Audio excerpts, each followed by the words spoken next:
Oh, hi there. And welcome back to Bad Choices Party Harder.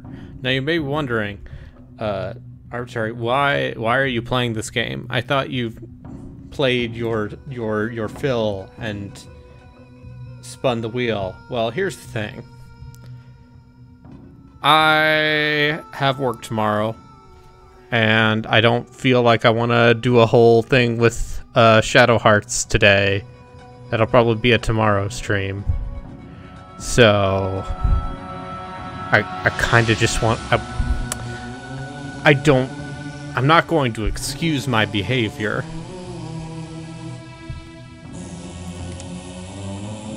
But, what if we played more Beyond Divinity?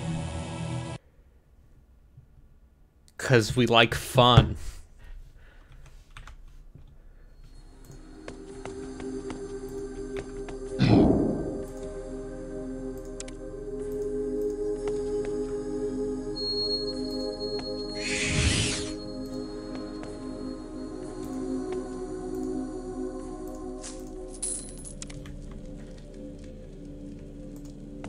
Because I just wanted to do something today. And I didn't feel like starting anything new. And I didn't feel like playing Shadow Hearts. At least, you know. I want to put time into Shadow Hearts, rather. If that makes any sense. So. Hey. Welcome.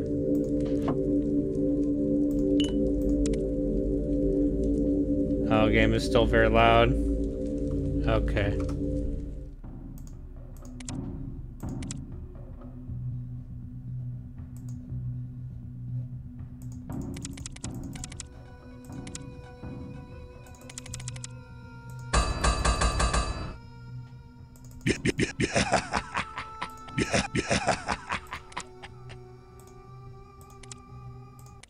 Alright, let's try this. How about now?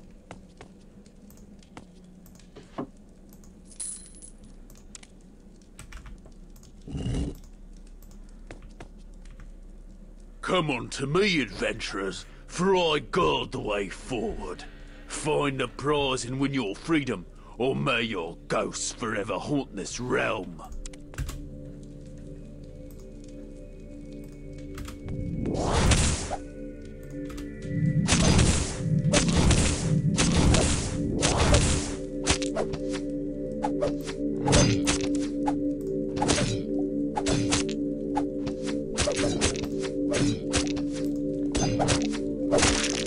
You know, dishes are truly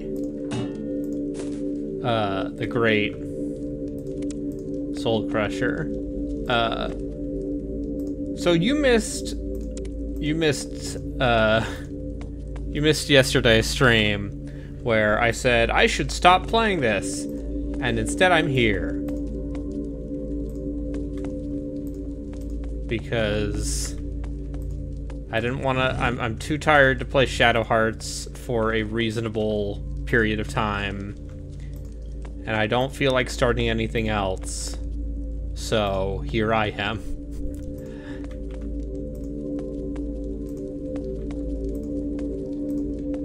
Because I think this game is kind of fascinating. It's not good. Like it's poisonous gas. We have to get out of this room! There has to be a hidden mechanism to open the door somewhere!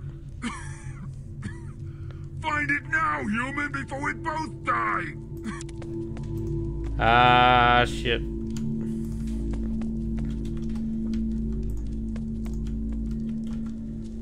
Nope.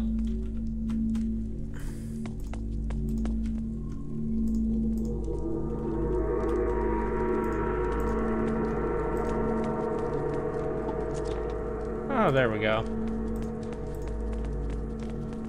So, Beyond Divinity is interesting because it's trying to take, you know, a lot of the foundational stuff of Divine Divinity and then throw in the co-op without being co-op aspect, and also just kind of making it a straight dungeon crawl, it seems like.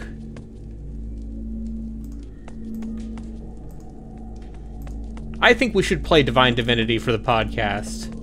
Maybe not like a whole playthrough, because it's very long and it's pretty Eurojank. But I think fundamentally there's a lot of cool stuff in Divine Divinity.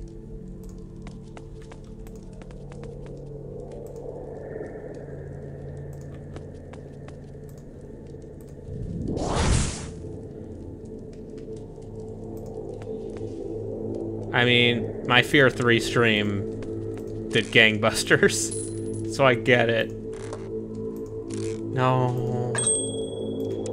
Don't do that. Don't play the Fear 3.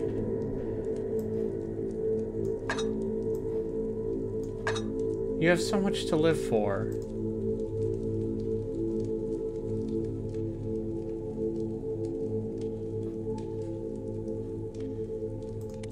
He said, playing Divinity, Beyond Divinity.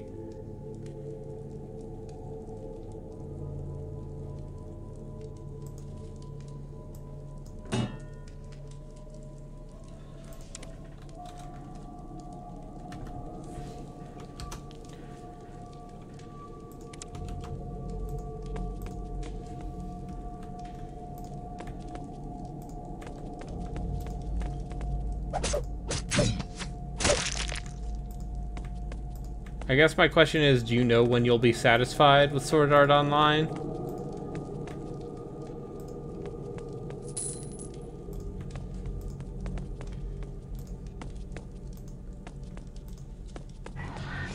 Of course, I guess I'm not.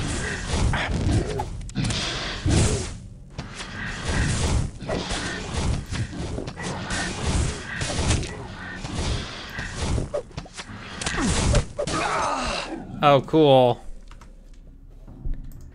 So, if either of your characters die, they both die, because their soul's shackled, or their whatever it's called.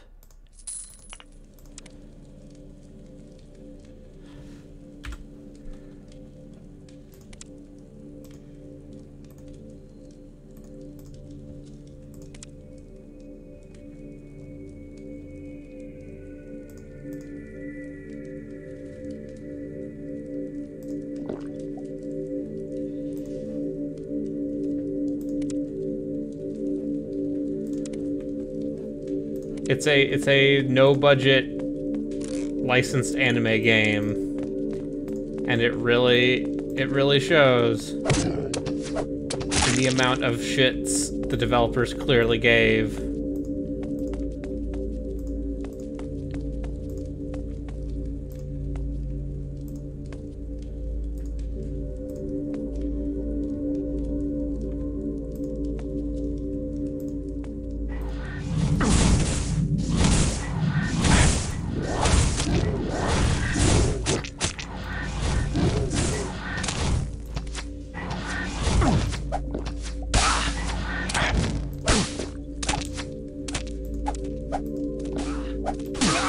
Damn it.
But as you can see, okay.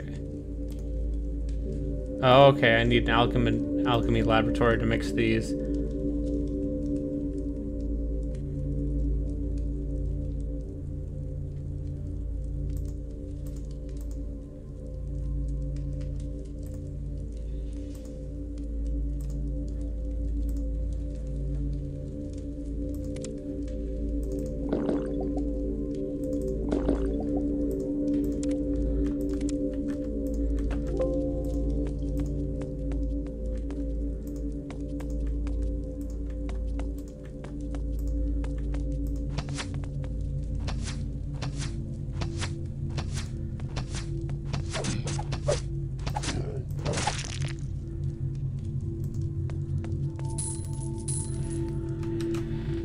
And I just think this soundtrack is really good. Like, it's very moody.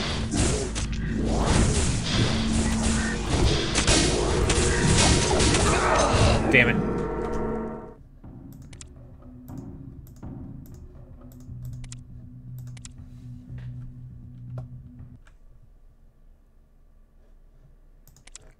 Oh, right. There is something I actually want to talk about while you're here. Let's talk about freaking Gygax's son coming out and being like, we're bringing back TSR for all I guess bring back the TSR name twice, because I guess it was already brought back by someone else at some point.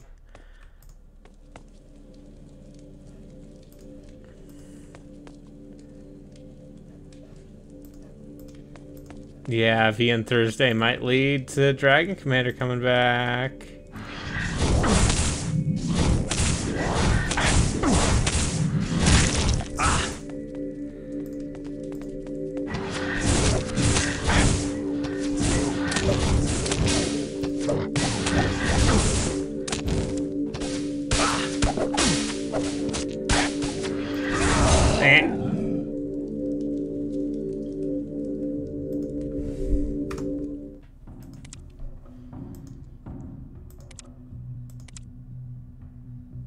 Okay, yeah, let's do that.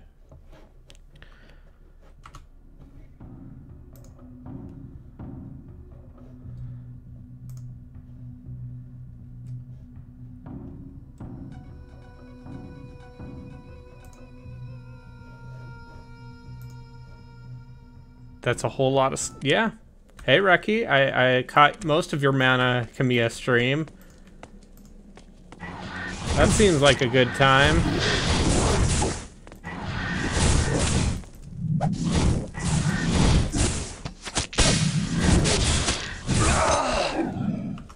As opposed to this. Alright, I clearly need to turn off his aggressive AI.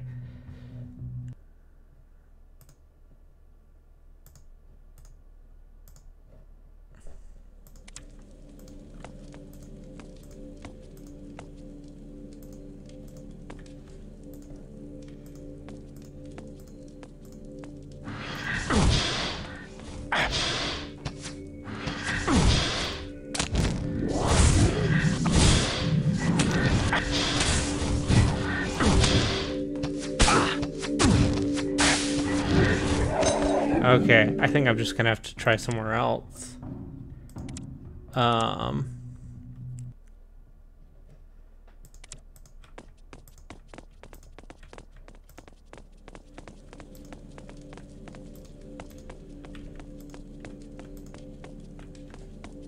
It's so hard to see anything.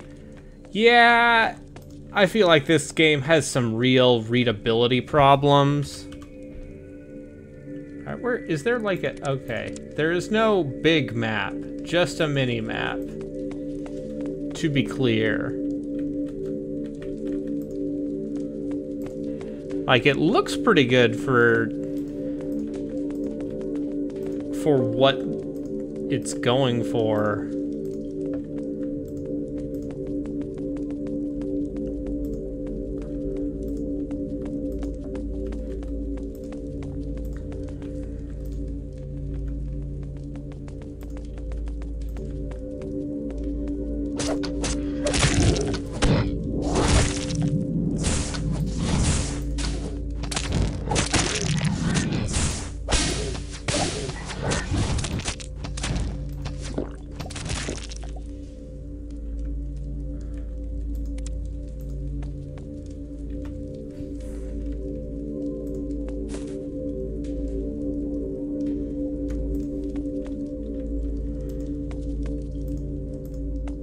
Okay, there's actually nothing here.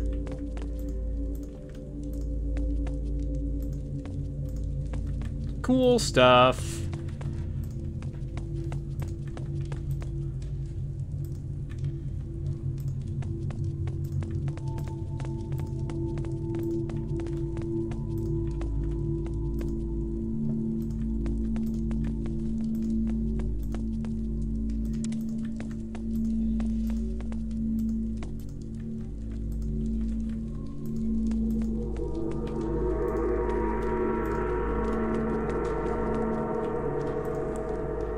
I'm scrolling with the keyboard, which might make some of the readability even worse.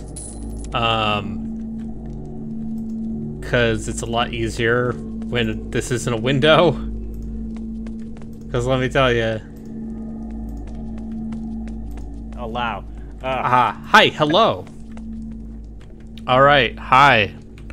Hello, hi. For whatever reason, I forgot to enable the microphone setting on my browser because I'm on a new computer. Yay. How is that new computer treating you? Do my secret technique. It's good. It does everything that I do. I'm starting to realize as I stream more and more that none of us actually play games that require high settings. I mean, Warhammer does. The existential crisis of a quote-unquote classic gamer. Yes. Oh, yeah. But I feel like...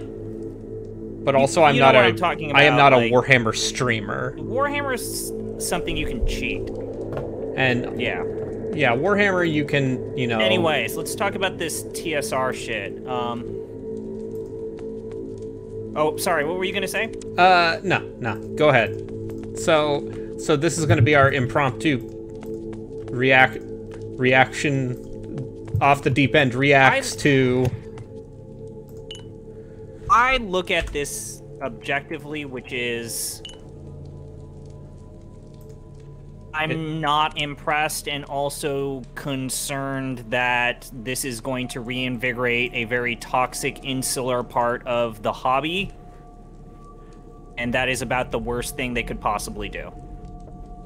I think so did you read the whole, like, summary of Ernie Gygax? So for those of you who don't know, we are responding to, Gary Gygax's oldest son, Ernie Gygax, is like, we're bringing back the TSR name, and it's gonna be great, and it's not gonna have any of that woke nonsense. I will post a link in the chat, because I think context here is valuable, because it's a whole thing.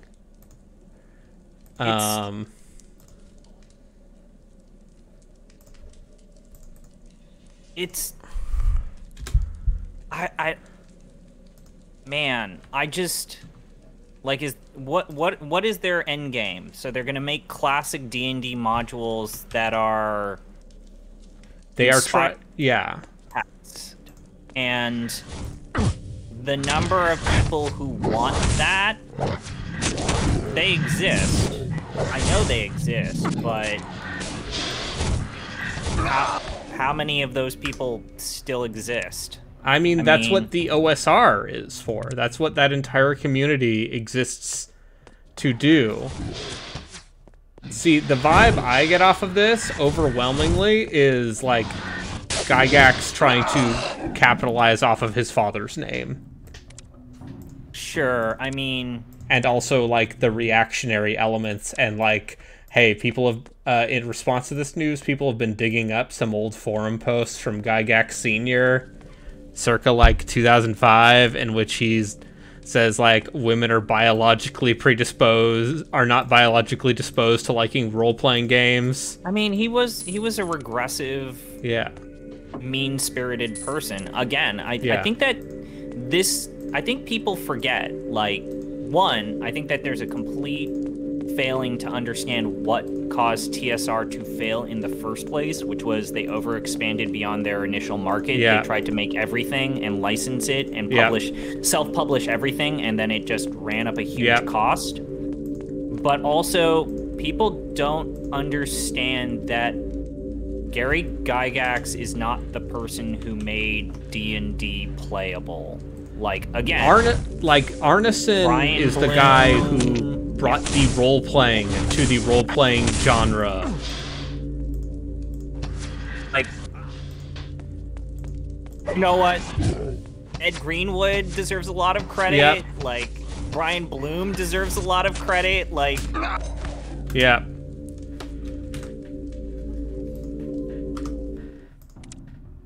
And yeah, I think Relkin is right. Like, the entire mindset being broadcast from something called Inside the Bunker is, like, not just apt, but appropriate. Appropriate. Man... It's... I know, you and I both know, there are people who still call the golden age of D&D as advanced D&D. I can respect that. I can respect that, but, like... Those people are crazy. But I can respect it. And then also, like, I hate to be an asshole, if you want a hardcore D&D experience, why aren't you just playing Pathfinder? Or, like, any of the bajillions of retro clones, if you want. Hey, we made... That's the other thing, is, like, are they going to... Like, how are they going to compete against literally everything that's come out since... Yeah. You know, ever? I think the answer is, dude is going to make a bunch of money off his father's name and then ride off into the sunset. But, like, I think we also both agree that, like, the idea of calling TSR, like, this bastion of wokeness is also very funny. Yeah, man, like... If they actually do make some sort of responsible version of Dungeons and Dragons, and they actually did things that, you know, maybe people have been asking Wizards of the Coast to do for years. Like, if they actually did that, good on them. But then why add in this extra baggage of the TSR name? Apparently, this is not the first revival of the TSR name either. No, there was one in the 80s where they tried to revive the company. Well, yeah, TSR went under in mid-90s. Mid-90s. When it was bought by Wizards of the Coast, because they were bankrupt, because they overexpanded, they made a bunch of setting books that no one cared about, except me, 30 years later. Reading those Planescape supplements and going, hell yeah. You know what? This is actually probably gonna get me more on board with your idea about fucking playing these old campaigns. Let's play some Dungeon Crawl classics. But no, yeah, like if the idea that, like, okay, like, Gary Gygax, not a great game designer. Man had ideas. He was an idea man. He has occasionally hit gold. Like, you look at Keep on the Borderlands, and it is just a tight fucking experience. Like 32 pages of like perfect minimalist dungeon design. But he needed Brian Bloom and Dave Arneson to, like, actually make a game. Yeah. I mean, that review, I forget, what was the site that reviewed Gary Gygax's book? You've heard, and it's just the most unreadable, unpleasant, just sexist bullshit. Yeah. Like, nihilistic at times. I forget what it was, but that's a friendly reminder of, like, all your favorite D&D books. You have R.A. Salvatore to thank for that. Yep, Bob Salvatore. Like, he's the one who actually created the story. R.A. Salvatore and Ed Greenwood, like, the Forgotten Realms is the default D&D setting for a reason. Because they ain't shit. Like, there are cool things about Greyhawk in like the weird pulpy elements, and all these skeletons are chained up. I feel something alive in this room. It can't be the Master. Yeah, dude, maybe been in this room for at Greyhawk least was 5 probably seconds and Gary no one has tried to beat me over the head with my own Gygax's shin bone. best, actual best thing that he can be bloody reasonably master's credited pet. with. Like, Maybe it is pioneering him and and he's just making. trying to lull us into a false sense of security. Do they carry tools? Stop your Don't order But us even out. then, Oh, yes. On one of your days off from the Even Iron then. Maiden, I suppose. Stands the Master's Even favourite. then. Stands the Master's favourite. like, it took multiple revisions for, like, the story to kind of come together.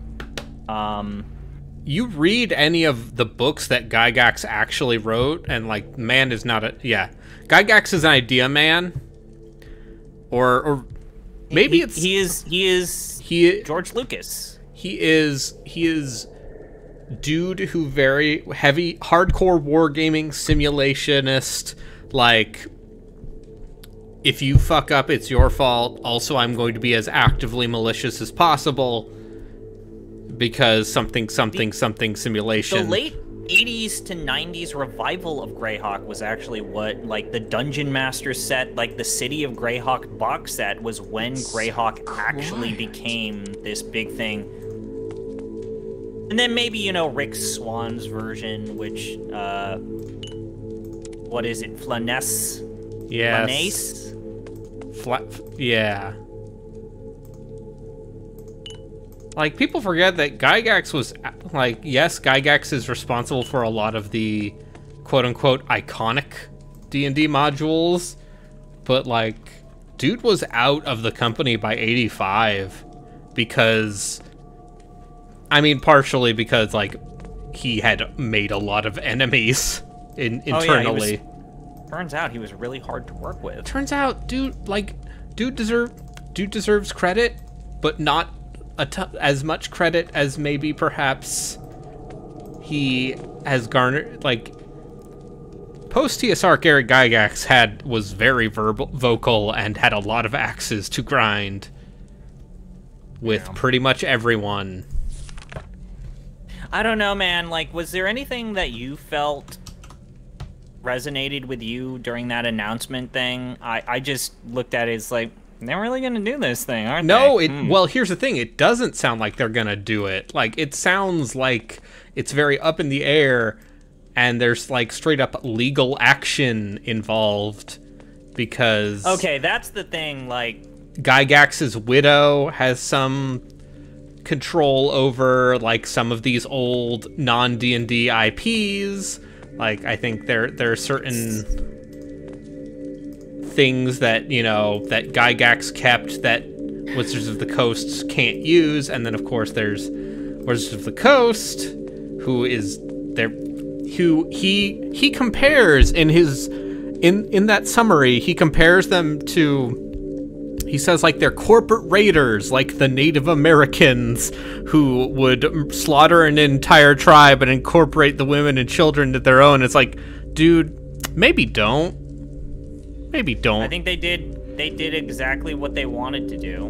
Like, right? You could say a lot about, like, yes, Wizards of the Coast, something destroyed D&D. If you want to go that old man route and, like, complain that 3rd edition killed everything, then I don't know. But Again, 5th edition kind of has come. Can it there's be some the criticism to think be had so. with Maybe 5th it's- edition, do which they we have have- actually talked about before. Sniveling, But Brian. Remember like, our task. you can't Only deny the that this master is shall the pass. largest the community of tabletop gaming has ever been, yeah, and the cultural ubiquity of bringing in new audiences and new blood into the hobby is good. but what if we just gate kept? I don't know. Yeah, this entire thing like annoyed he me. Suddenly became a Paizo CEO. Well, yeah, Paizo is its own. Like, want to talk about how Paizo is also its own bag of worms? We can. You know, like, hey, no RPG publisher. Retired. Yeah, I forgot that Lisa Stevens actually retired. But she didn't leave, she just retired. She had been there for ages. yeah. Again, Can it be that? I don't think so. Maybe it's... Do they have... Stop sniveling, Brian. Remember... You got Starfinder the friends? Because I've sweet got Starfinder friends, and they're kind of miserable. So the thing I'll say about Starfinder that turns me the fuck off, like Half hit points and like divisional math. Part of that, yes. It is also like specifically the idea that your character's abilities are less important than the equipment they are carrying. Yeah, right. Like, right. Starfinder is so heavily built around an equipment curve, and that makes more sense in a sci-fi setting, I guess. But it's not pleasant.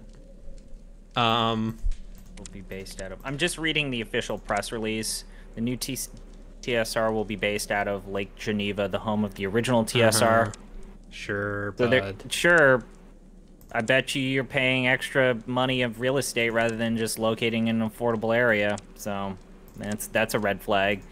We'll make new RPGs in addition to selling TSR branded merchandise. So they're gonna have a merch shop where you could buy the old TSR logo and a T-shirt. This is like those. This is just new Atari. This is just modern day Atari. Do you think? Here's the asshole in my head. Do you think that they launch a Kickstarter or like some Apparently, sort of like Ernie Gygax Indiegogo? has already done Kickstarters before, and like infamously has not been good at following through. So I bet you this leads to some sort of crowdfunded bullshit. Yep. Pay for his legal fees. Yeah. The first new TSR RPG is Giant Lands, a new science RPG by Stephen E. Deinhardt IV and James M. Ward, set on a devastated Earth. Great. Another post-apocalyptic bullshit setting. Cool. Yeah, I get it. It's Giant Lands was originally... right. Was originally produced as a Kickstarter game back in 2019 and will be given a wide release through TSR. Okay. Let me look up how much this raised. Okay, so there's that. So here's their website. I'm limited box edition. This raised $8,000. sure. I mean, this was an early Kickstarter back in the day, and it looks like it's just a player book. Like an old school module. Yeah, this is an old school module with like booklets for you to read and then maybe a set of dice that are appropriate for the campaign. Yeah, as Valoran is saying, like, who even remembers TSR as a brand except like 50-year-old men who are already The same people who are on their... like I'm not the gonna say people anything. who are still like Away okay. has all I'm not gonna throw too much shade because I have spoken vocally about wanting to at least fuck around with old D&D, but I just feel like the TSR name does not have the value you think it does, son of Gygax. Like, people care way more about Dungeons and Dragons. I feel like it's about to start playing One Winged Angel here.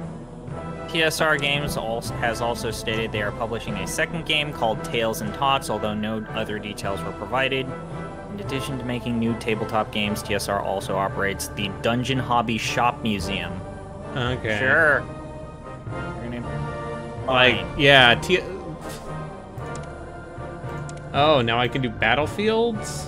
If what they did was just basically place the home and certain parts of Gary Gygax's like materials in a museum in the old like general area, like fine, Yeah. that's good, cool. Cool. Yeah. Make a D&D museum. Yeah, Sure. Lake Geneva. Sure, that's a fun thing. But no, instead they're just like trying to capitalize off of reactionary dirtbags and being like, hey man, but old school, these new D&D games for the weak.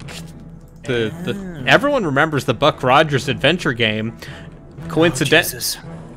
Just we could go off for a while on like late TSR and how much of a fucking mess that was, and like how it was owned by the heiress of the Buck Rogers IP, and weirdly enough, they licensed Buck Rogers. Really bad Indiana Jones.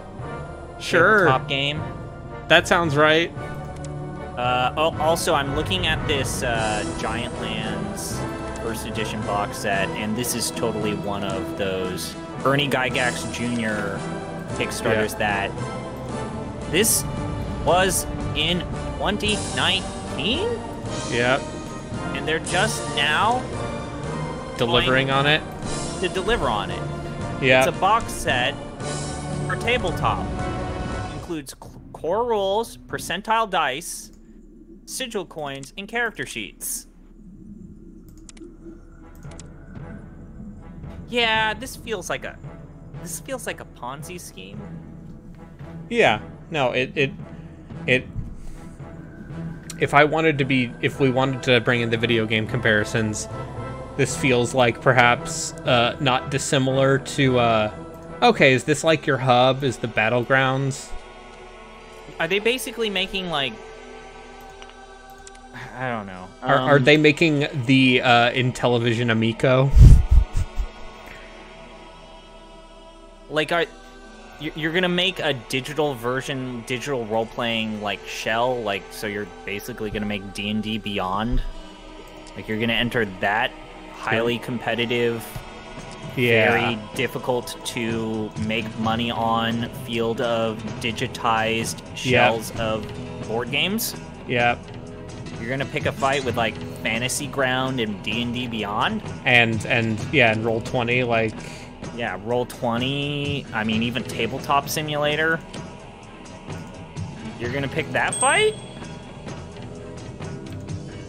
Yeah, D&D Beyond with more bigotry. And...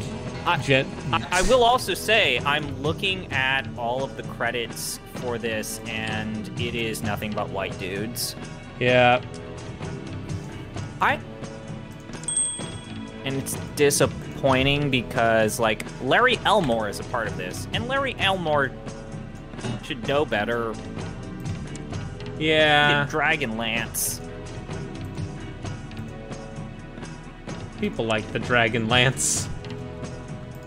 It's a macho power fantasy. What else is there to say? It's basically D&D's version of, like, Dragon Ball Z. People really like Raistland. People really like the Dragonlance books, is what I remember. And then the other thing is, like, Kinder, which was the halfling equivalent.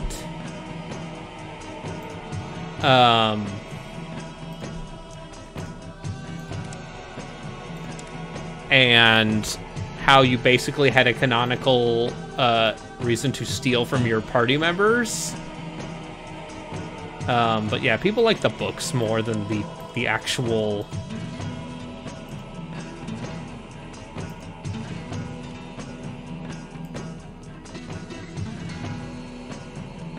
I'm looking up some of the things that Gary Gygax Jr. has made.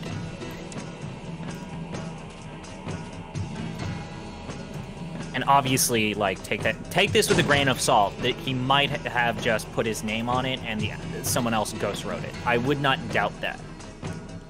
Okay. Yeah, I bet those books are probably fun. But, like...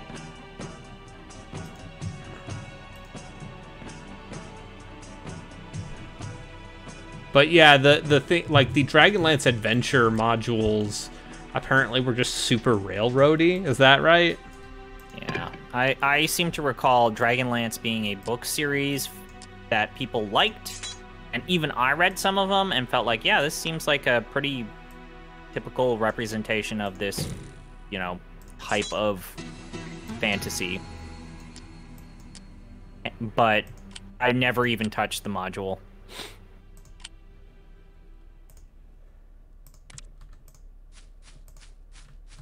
I'm reading a review of Gary Gygax's, one of Gary Gygax's actually published Post to D&D projects. Yeah.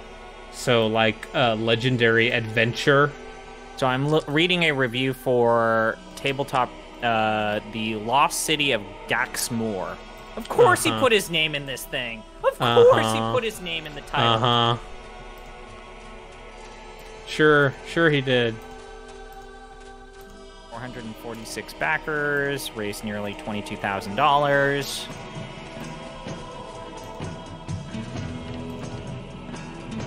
Based on Castles and Crusades. A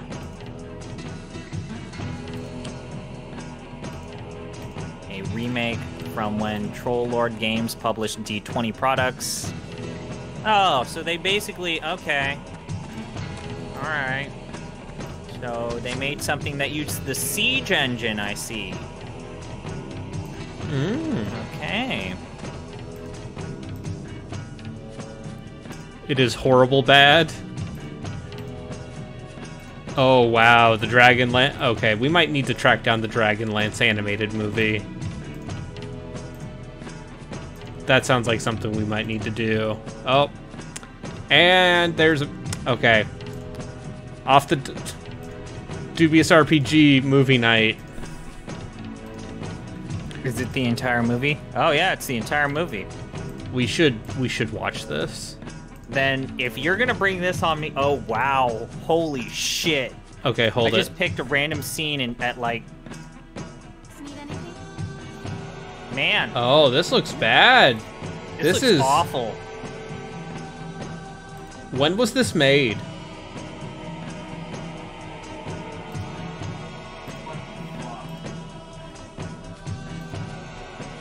That's right, they also made a Dungeons and Dragons TV series. The D&D TV series, yeah, I have watched that cartoon. That's not a bad thing. It's not bad, like for an 80s children's cartoon. Like it is for children, and also it is weirdly, like, because Gygax was so involved in it, it is also weirdly faithful to the source material. So what do you think? Do we watch this Dragonlance? Holy shit, it's white. Pegasus is in a white background of clouds, so I don't know the movie's from 2008. Oh no. Oh geez. So do we watch this first before we watch the Fire Emblem anime OVA? No. Because the Fire Emblem OVA is like got funny, bad early 90s voice acting. Found one that's slightly higher resolution, but it's also still the entire movie, 1 hour and 31 minutes. I can imagine, man. We might actually need to do this. All right. Do we want to do like a Discord watch party, or would Gino get mad at us for streaming copyrighted material that also no one bothered to get taken off of YouTube?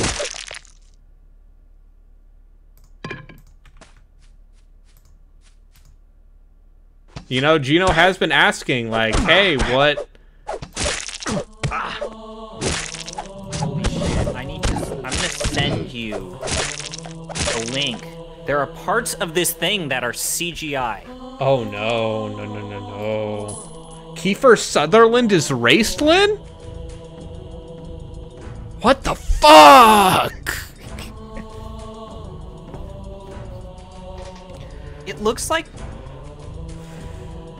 an animated sequence in Bible Quest. Okay, that tier of... Okay, I'm gonna send you the clip that I found. That has CG in it. Oh wow. No, these are like people you care about. I want you to click this link. Okay. I'm going to click this link. And it's not pornography. It's not pornography, you can tell. Oh, okay. Oh. Look at those CG dragons! Oh my god. Look at how they turned to ash when they got hit by arrows! Okay. And then it... This does look a lot like those Bible videos. Like, as someone who grew up in a religious household, I can tell you about, like, animated Jesus Bible stories. And it's got the same energy, but with more bad CG. God, what were those Christian? Because I think I watched the same ones. The Living Like Scriptures. The Miracle Maker, I think. Yeah. I think is what is the ones I watched. I could go off about those for a bit, but I don't think anyone. I feel like there is already like a cottage industry of people like snarkily. What was that really weird? I think we talked about it last week. That really Jesus-y Bible CRPG that bankrupted an entire studio. Wait, which one? Wasn't there? There was like a hyper-Christian CRPG that like has Bible quotes in it, doesn't it? Oh, the shooter, Ketchkumen. That's an FPS. That's like using FPS? it's an FPS using the Quake engine. Or something. Or like the Unreal Engine. One of those. Ketchkumen, okay, because I think they made a sequel and then that basically completely bankrupted the entire studio. Right. The sequel was like a weird first-person, like, dungeon crawler. Okay. That's the one I was thinking.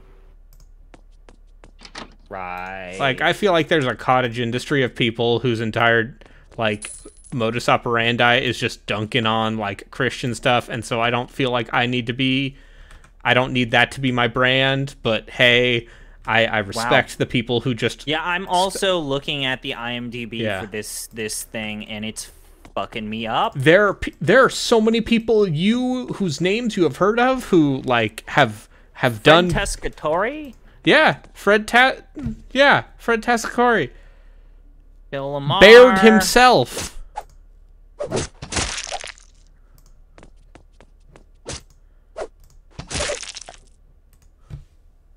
Who made this? And why? Yeah, Fred's not above... Lucy Lawless isn't above a paycheck. She's in Hunted... Take a paycheck. She's in Hunted the Demon's Forge. She's the main villain. Future game I paid $1.50 for and will probably stream. No, dude. All the writers were people who wrote the Dragonlance actual stuff. It's Oh. Tracy Hickman and Margaret Weiss. So Tracy Hickman and Margaret Weiss got finally got the money together to make a Dragonlance cartoon. Okay.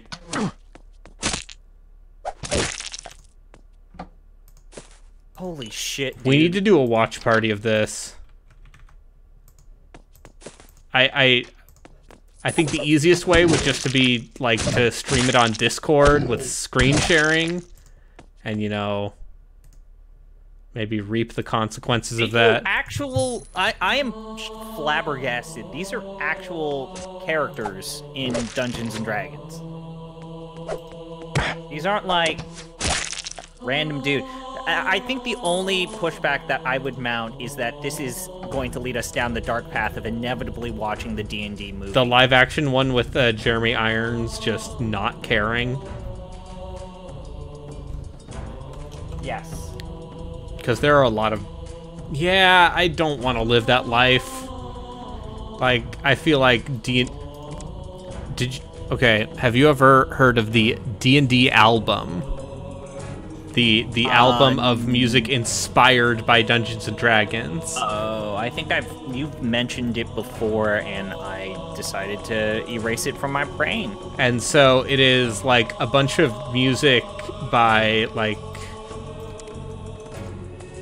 this synthy house band, like, so it's like music you can dungeon crawl to. So I think the idea is that you would put it on with your players while you were playing D&D, and hey, I like putting music on sometimes. I get it. You know but Do you know what I usually do? What? I just use the OST from The Witcher 3 and 2. Yeah, I do a lot of Baldur's Gate 1 and 2. Because, hey man. Anyways, so, yeah. Okay. Gotcha. Just so many questions. Wow. So many questions about this thing.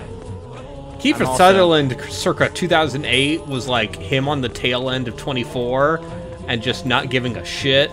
Also, yeah, this... I do have to, like, point out, speaking of, like, good dungeon crawling music, this... Kirill Pokrovsky's, like, weird, eclectic fantasy music is so good. Yeah, rest in peace. I think actually Dragon Commander's soundtrack is criminally underappreciated. I think they all are. I think all of these games have... Anyway, yeah. I think we should play Divine Divinity for the podcast. Oh, fuck. Not like the whole thing, because it's long and hard, but... You would someone possibly call it a Kusoge pick? No. No. God damn it. No, like... I still haven't decided on my next Kusoge pick. I have ideas, partially thanks to this feature.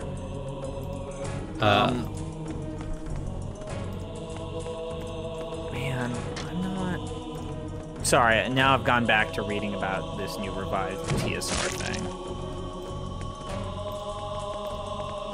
I don't think this is ever going to be a thing. I think they will publish a couple of handbooks, like it sounds like smoke and mirrors. It sounds like another reactionary grift. I think that at best they will maybe like run that museum in Lake Geneva, and after that.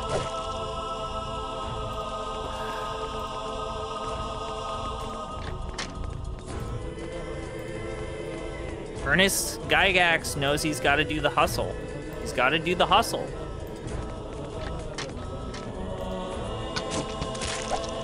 Just ABH, always be hustling.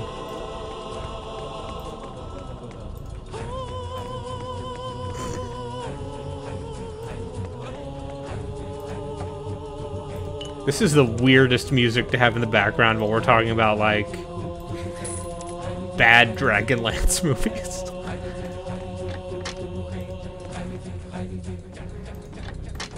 Holy shit.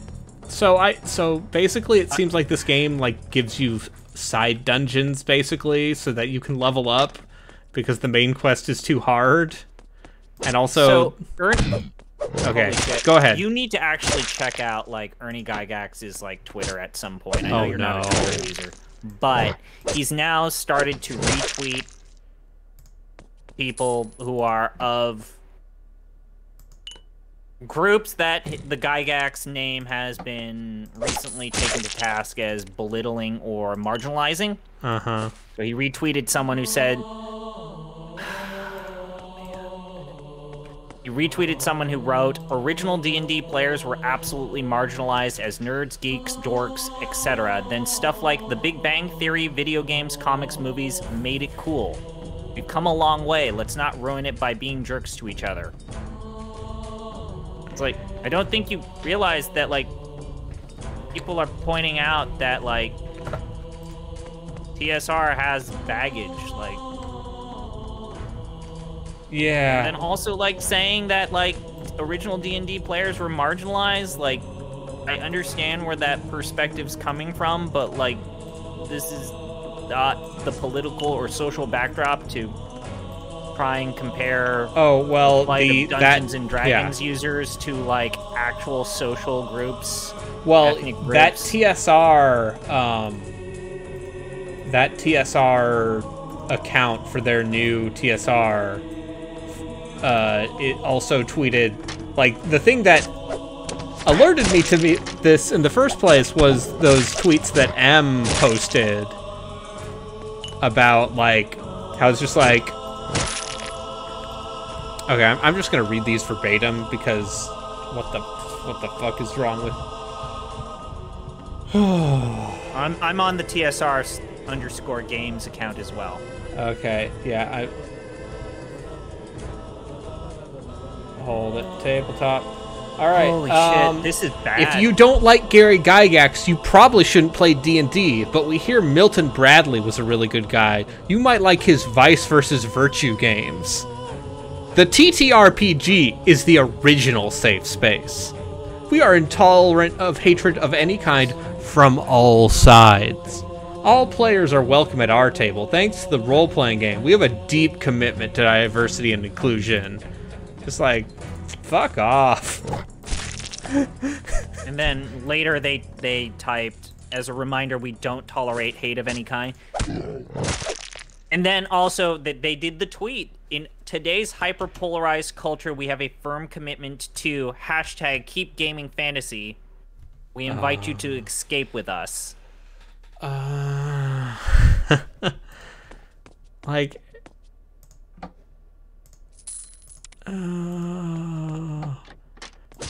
You were talking to me a while ago about how there was one guy in one of your groups who was very much, like, against some of the baby steps D&D was trying to, like, decouple fantasy species from... This guy thought that, like, no, racial predispositions, that adds the character to the story. It's like, but you, like...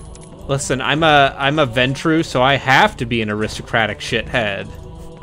It's like, but you realize that it's just allowing you to, like, reenact bigoted hate speech, but like, with, like, a fantasy shell, so you don't feel bad with, like, discriminating against fantastical people. races. Like, hey, man, maybe depictions of orcs are coded in such a way because, you know, Pappy Tolkien maybe had some outmoded ideas, and then Pappy Gygax carried some of those forward, and it's like, maybe, and also just, like, personally, I think it is a more interesting thing to say, like, no, the reason orcs are evil, like, culturally, is because their god Groomsh is this, like, they are terrified of Groomsh, and their society has been built from the ground up to basically encourage cruelty, but, like, orcs raised outside of orcish society can be taught morals as much as anyone else. Yeah, but yeah, bigots LARPing is bigots. You're right, Rapture's late. Just...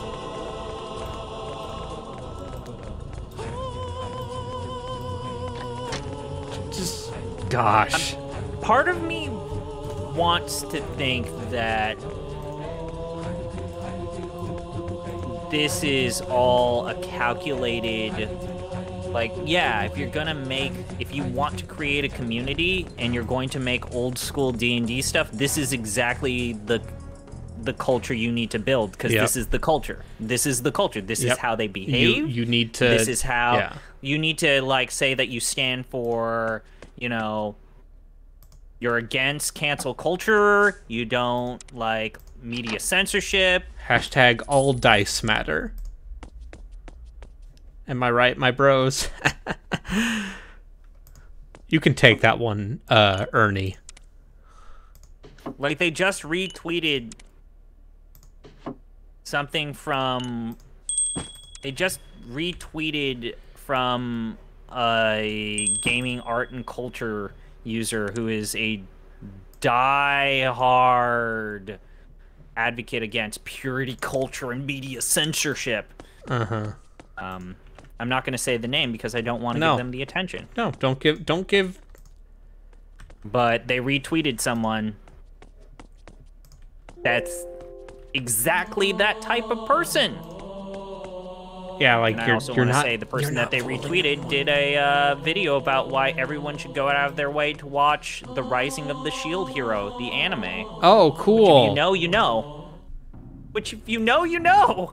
You and I could probably, like, I have a friend who likes that show, and I'm like, dude, like, there's so much about that show that I just find, like, yeah, we could go. I could go off about Shield Hero for a while as someone who has no interest in watching Shield Hero. But like that's the anime community's that even reminds me of like closet skeletons. D&D. Yeah, closet skeletons, false rape. I don't want to talk about that, but this does raise the point of like old school D&D had some very regressive and downright offensive rules about enslaving other users, or enslaving your enemies. Like this is the kind of stuff this is the kind of stuff that they got rid of in like 2nd edition. What, you're not into having a weird slave relationship with a little girl grown into an adult woman in the space of a few weeks? A little girl who, when she gets freed from her slavery, gets her brand put back on because she wants to show her devotion, and it's okay because she waifu. Oh, fuck Shield Hero. Oh no, Chris, we can't get on talking about anime, because... This is how you land on the money. Yeah. We could... I mean, I admit, like... Hey, getting that reactionary dollar, there's definitely an appeal to that. Oh god. Yeah, so like now they are literally retweeting people who are against woke culture. It's like this is a calculation. Yep. They know what they're doing. They know what they're doing. They're doing that grift. They need to appeal to this audience because this audience has not been in the tabletop zeitgeist, and if they have been a part of the tabletop zeitgeist, then they're 50 plus years old. Yeah. So they need to sell copies to, the Steven Crowders. Yes.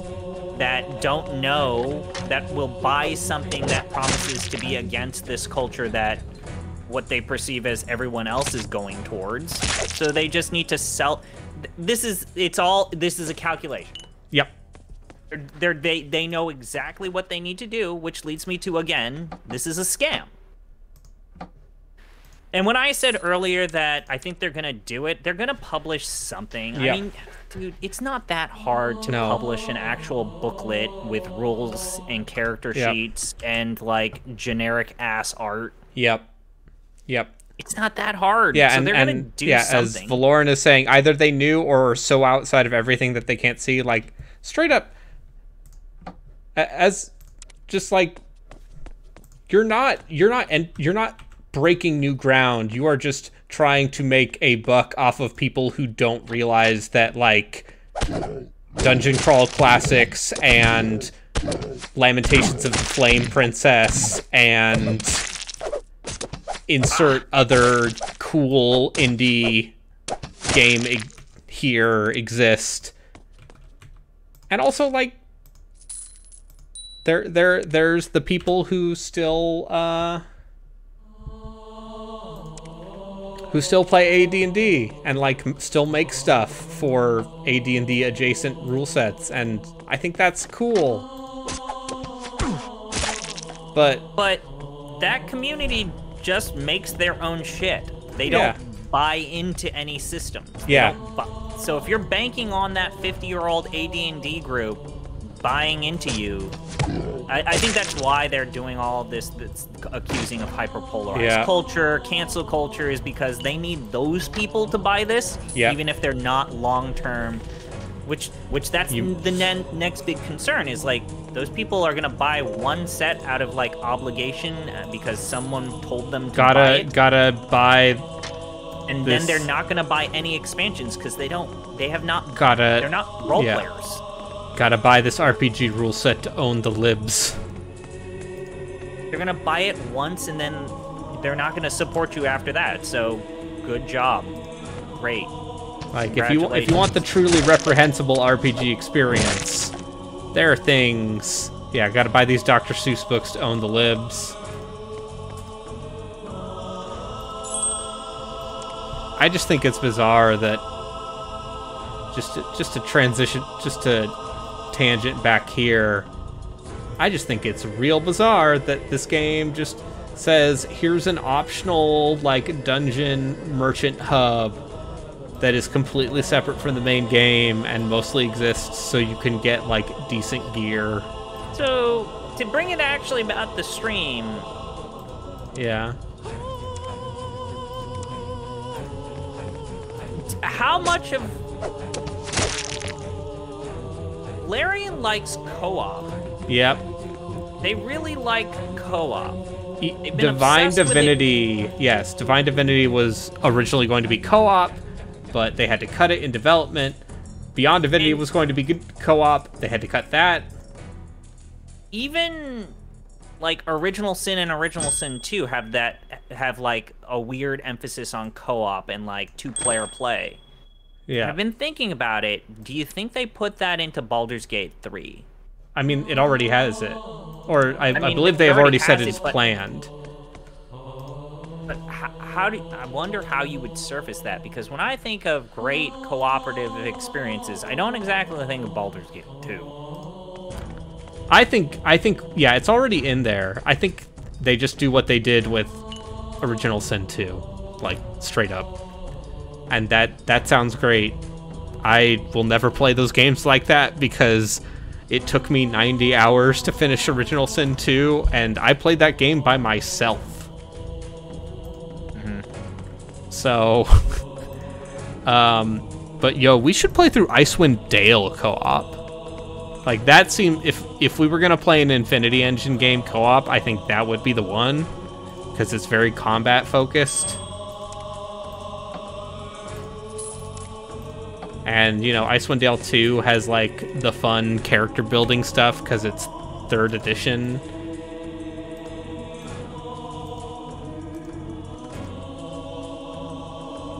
Oh, CP, you there? Yeah, what happened? Oh, sorry. You were just quiet. I was just like trying to process Icewind Dale co-op. Yeah. I think that's okay. Real time without pause. I think that would be funny if we did that for like one of our stream or one of our episodes. But yeah, like you want to see what the modern like RPG genre is good at. And I mean like tabletop RPGs, it's the improvisational core of a lot of role-playing games, which was a lot of Arneson's contribution. And I feel like that's one of the things that, to bring it back to Divinity, that's one of the things that like Original Sin did so well.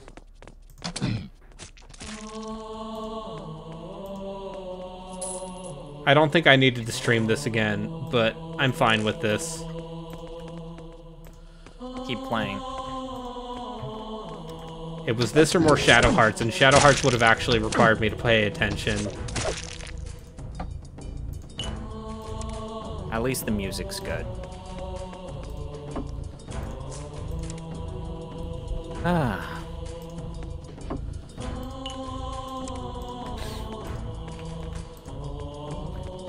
We're gonna have to play Pool of Radiance at some point, aren't we? Yeah, we are. Get that gold box companion loaded up.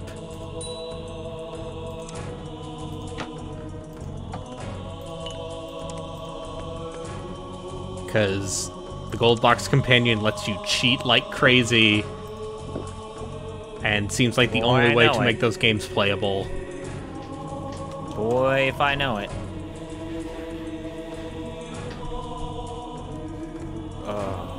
Again, we're still playing that game that we started when we did Ultima 4, which is how far back in time can we go before we find the oldest game where we're like, yeah, it's pretty good. Where, like, I would play this in the year of our Lord 2021.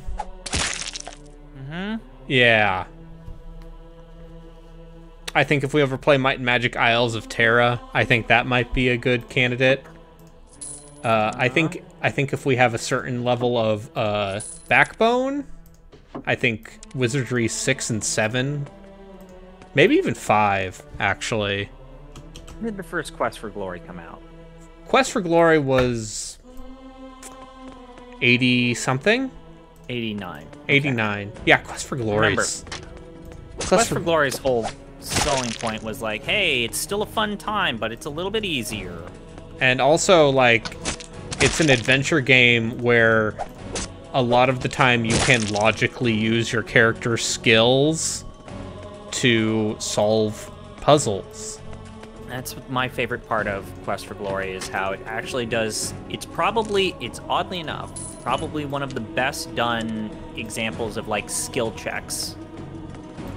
And also that means as a Sierra adventure game, it is mostly less bullshit.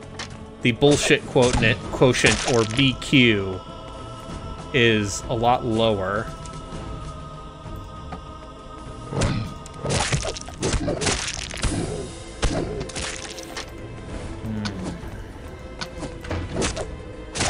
I was just wondering if like Quest for Glory would fall under an RPG or if it's too little of an RPG. It's both. I think it is enough of an RPG to absolutely count for the purposes of us playing it. Also, Quest for Glory 4 has like voice actors you have heard of and doing some of their earliest roles. Like, I think it's one of Jennifer Hale's first games. Right. Because like then like you kind of like King's Quest would be a no. King's Quest 8 is an RPG. I know this. Right. I know this because it's on the wheel. Oh, that's right. Mask of Eternity. That's going to be the worst game we play for this. Like, I thought it was going to be Underworld Ascendant, but then it turns out Underworld Ascendant is totally fine now.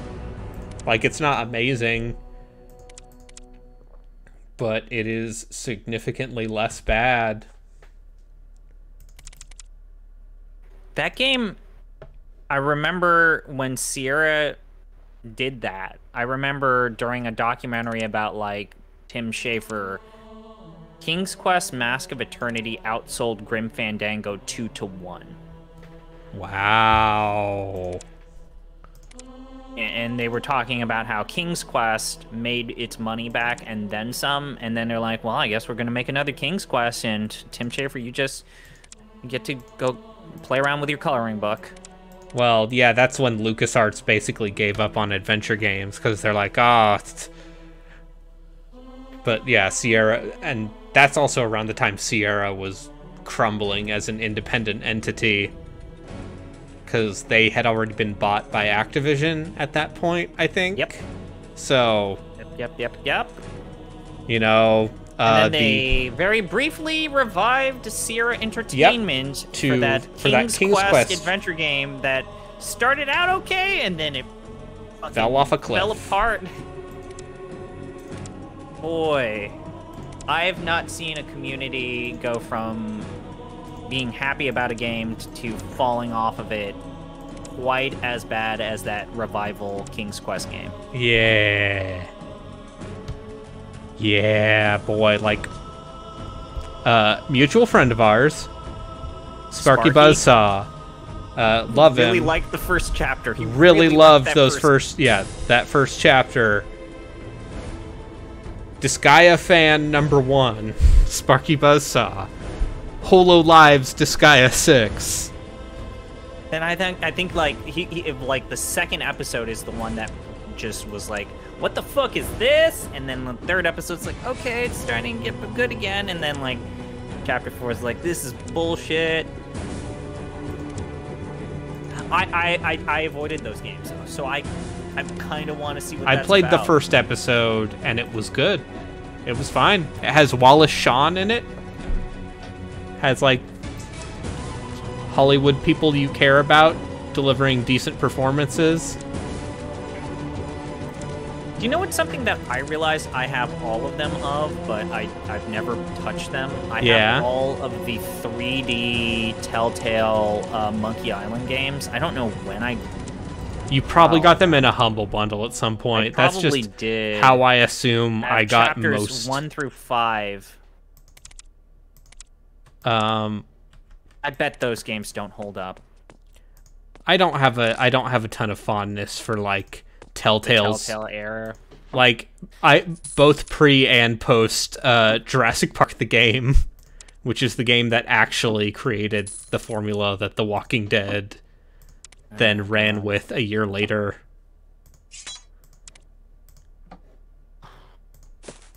It's amazing how every single time Steam does a summer sale, how they colossally fuck up the usability of their website or their marketplace. I just stare at my wish list and go, is this the Steam sale? I finally buy more Trails games to not play. Deus Ex Game of the Year edition's 97 cents. Absolutely fucking worth it for that price. Although, admittedly, the weird thing is, you have to do stuff to make Deus Ex run properly on a modern OS, because if you recall my stream where I played through the Liberty Island level on 3 different versions of Deus Ex... Oh, shit. Let me check. What is Dragon Age 2 going for now? Is it going for more than Origins still? Or more? Dragon Age 2. So Dragon Age 2 is $6.79. Now let's go to Origins. Yes, Dragon Age Origins is a whole $1 more than Dragon Age 2. When they do Dragon Age 2 for the podcast, I want to guest on it. Because Em has already said that she loves Dragon Age 2, so I feel like I need to be the other person in the room with her while Gino's being like, I don't like this. I don't understand Dungeons and Dragons. I feel bad, because I feel like every time Gino comes up on these streams, I need to roast him. Because he and I have different tastes, and therefore he must be punished. Oh, yeah, it's your... I'm just looking at my wish list, and it's like, these were all... I've seen these sales before. It's like, yeah, I guess this is, again, when the developers of Deponia try to sell you Deponia for $1. I refuse. They've been doing it for 8 years. I refuse, Daedalic. Germans trying to sell me your weird, irreverent adventure games.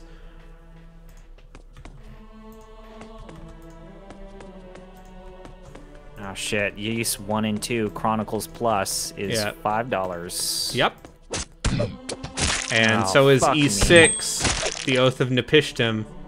I have Nepishtim already. I downloaded that because I was thinking, hey, I'm just gonna play Sword Art Online Lost Song once, then I'll play Nepishtim, and then it's like, fuck.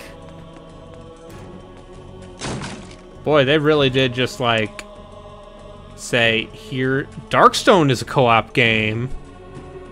I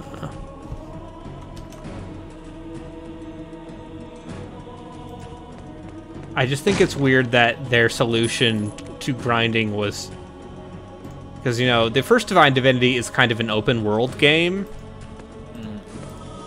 Their solution to the problem in this game was literally just, here are some optional dungeons with 0 context, go to town. See, I'm glad I got at least to here so I can talk about this in the write-up. Because this is funny. You still want to do the Warhammer Scrub League? Yeah, thing? Yeah, like I told you, I can't do anything this week. Yeah, not this weekend, obviously. You got... absolutely. Stuff to take care of. Hey. Hyperdimension Neptunia Rebirth 1 is $6.74. I'm not playing an ID Factory game. I'm not playing a... Like, I got Fairy Fencer F from Reki, and I was like, hell yeah, it's a shitty anime game. And then I found out it was Compile Heart, and I'm like, oh. My heart, it's compiled into sadness. Okay, I'm gonna stop playing this. I feel like Time for you to spin the wheel. I already Also, did. That's $15. I already did. Next game is Shadows Awakening. Cool. Well, I guess I'll tune out and say goodbye. We could switch games. Oh. Or switch a game. I could switch to something else, because it's literally just me and the dog right now. Nah, I'll peace out here. Okay, really? You can switch to another game? him. Do you want to see him play something else? Let's see him play something else, question mark. Who wants to watch Empire of Sin? Because I want to.